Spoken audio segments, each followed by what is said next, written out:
నమస్కారం బీఆర్కే భక్తి ప్రేక్షకులందరికీ స్వాగతం. నేను మానస. ఈరోజు మనతో పాటు ఉన్నారు ప్రముఖ జ్యోతిష పండితులు, జ్యోతిష రత్న, జ్యోతిష సామ్రాట్ చింతా రుక్మాంగద గురుగారు ఉన్నారు. గురుగారిని అడిగి మనకున్న సందేహాలను నివృత్తి చేసుకుందాం. నమస్కారం గురుగారు.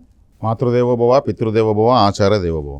గురుగారు, ఏ వస్తువు ఏ రోజు కొంటే మంచి అదృష్టం ఉంటుందంటారు?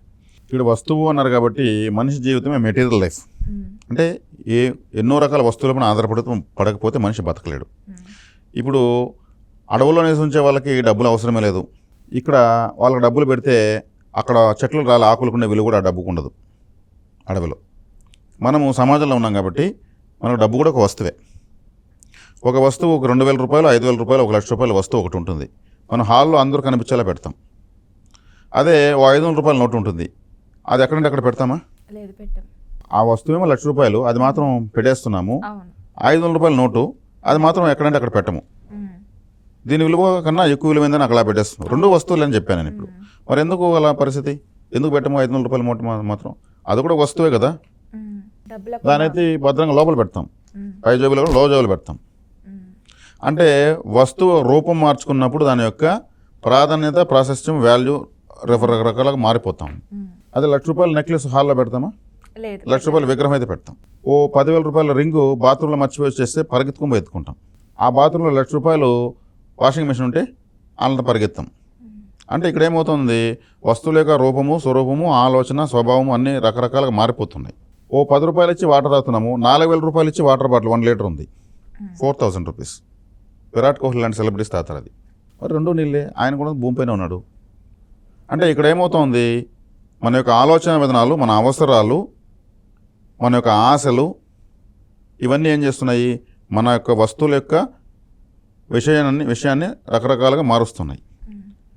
ఇప్పుడు మీరు వస్తువులు అన్నారు, బంగారు. అక్షయ తృతీయ రోజు బంగారు ఎక్కువ కొంటారు.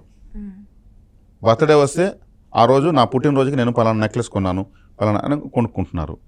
మరి బట్టలు సోమవారం కొనకూడదని, శుక్రవారం కొనకూడదని, మంగళవారం కొనకూడదని, కొంతమంది ఆ రోజే కొనాలని. ఎవరి అభిరుచికి తగినట్టు వాళ్ళకి నచ్చిన రోజు వాళ్ళు కొనుక్కోవడం కరెక్ట్. ఇక్కడ అందరికి ఈక్వల్ టైం టేబుల్ ఇక్కడ లేదు. శుక్రవారం డబ్బులు అంటే ఖర్చు చేయకూడదు అని అంటారు, నైట్ అయితే డబ్బులు ఇవ్వకూడదు అని అంటారు కదా గురుగారు. అదే పొద్దుపోతే సాయంత్రం చీకటైన తర్వాత ఏదైనా విలువైంది ఇస్తే అందులోంచి మన యొక్క సంపద, మన యొక్క లక్ష్మి అనేటువంటి ఒక శక్తి ఎవరికి ఇస్తే వాళ్ళతో వెళ్ళిపోతుంది. అందుకు దీపాలు పెట్టిన తర్వాత లక్ష్మీదేవి మన ఇంట్లోకి వస్తుంది. అప్పటి నుంచి వేరే కొన్ని పవిత్రమైన వస్తువులు, పసుపు, కుంకుమ, ఉప్పు, నూనె, డబ్బులు. కొంతమంది కొద్ది మజ్జిగకి వస్తారు. అప్పుడు దీపాలు పెట్టిన తర్వాత ఆ మజ్జిగ తీసుకెళ్ళి మేము సేమరేసుకోవాలి అనేసి మేము పొద్దుపోయినాక ఏది ఇవ్వము, దీపాలు పెట్టముందు వచ్చి తీసుకోవాలని గొడవలు పడుతున్న వాళ్ళు కూడా నేను చూశాను. కావాలని ఎందుకు వస్తారు మా ఇంటికి, దీపాలు పెట్టిన తర్వాత ఎందుకు వస్తారని కూడా ఇవన్నీ ఇవ్వరు. అందుకే కొంతమంది ఏం చేస్తారు, పెద్దవాళ్ళు ఊరికి వెళ్ళినప్పుడు పిల్లలు మాత్రం ఇంటికాడ పెట్టేసిపోతారు.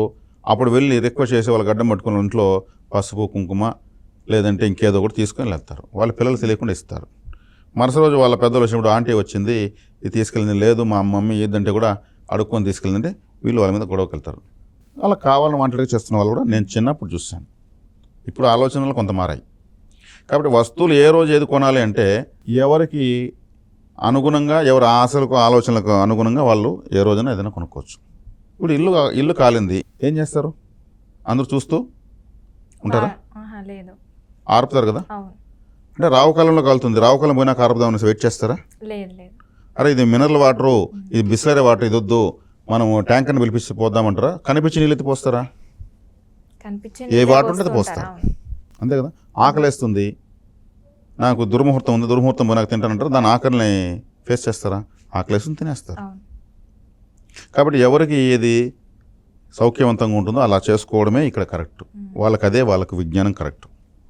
అలాగే కొంతమంది అత్తారింటికి వెళ్ళేటప్పుడు శుక్రవారం వెళ్ళకూడదు, మంగళవారం వెళ్ళకూడదు అని ఇట్లా చెప్తూ ఉంటారు గురుగారు. ఇది శుక్రవారం వెళ్ళకూడదు, మంగళవారం వెళ్ళకూడదు, సోమవారం ఆడబిడ్డ వెళ్ళకూడదు. ఇప్పుడు ఈ 3 వారాలు అయిపోయినాయి, ఇంకా 4 వారాలు మిగిలాయి.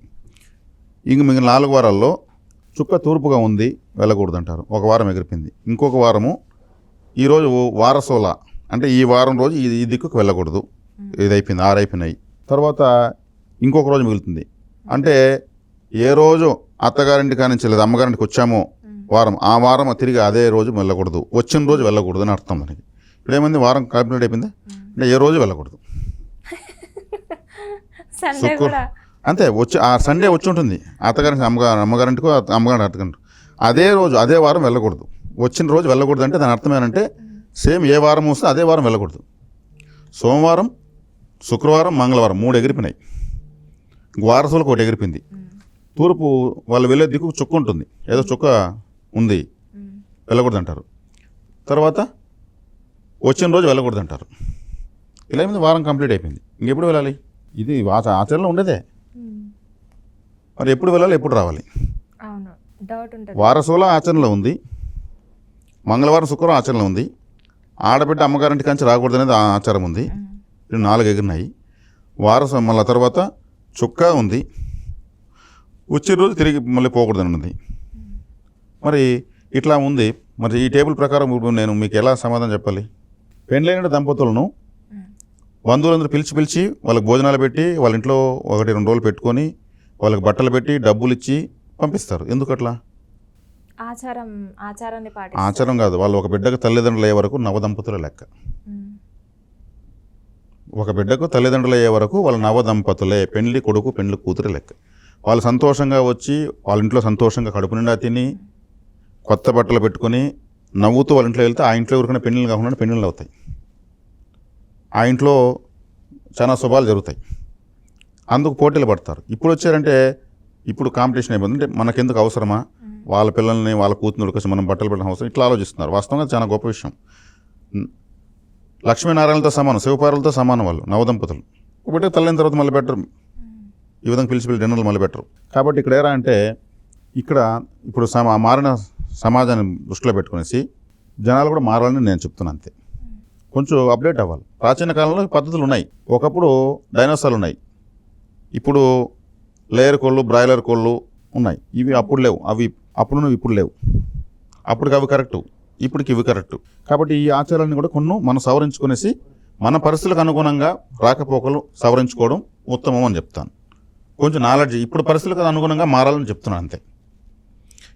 మీరు అన్నట్టు ప్రకారం నేను చెప్పినవనే కరెక్టే కదా, ఆచరిస్తారు కదా. ఆచరిస్తే ఆడబిడ్డ ఎక్కడికి పోకూడదు. జాబ్స్కి వెళ్తున్నారు, కంపెనీలకు ఎండీలు అవుతున్నారు, మగవాళ్ళ కన్నా స్పీడ్గా దూసుకెళ్తున్నారు. వాళ్ళు వారం వర్జం చూసుకుంటున్నారా? అభివృద్ధి చేయాలంతే, అభివృద్ధి చెందాలంతే, 10 మందికి ఉపయోగపడాలి, ఆదర్శంగా బతకాలి అనేటువంటి గొప్ప క్వాలిటీస్తో వెళ్తున్నారు. కాబట్టి ఇప్పుడు ఇవన్నీ కూడా కొంతవరకు ఆచరించాలి. వీటిని గట్టిగా పట్టుకుంటే ఇంకా జ్యోతిషం చెప్పేవాళ్ళు కూడా మూర్ఖుల కింద లెక్క చేస్తారు జనాలు. కాబట్టి అప్డేట్ చేయాలి. అందరూ సమానమే.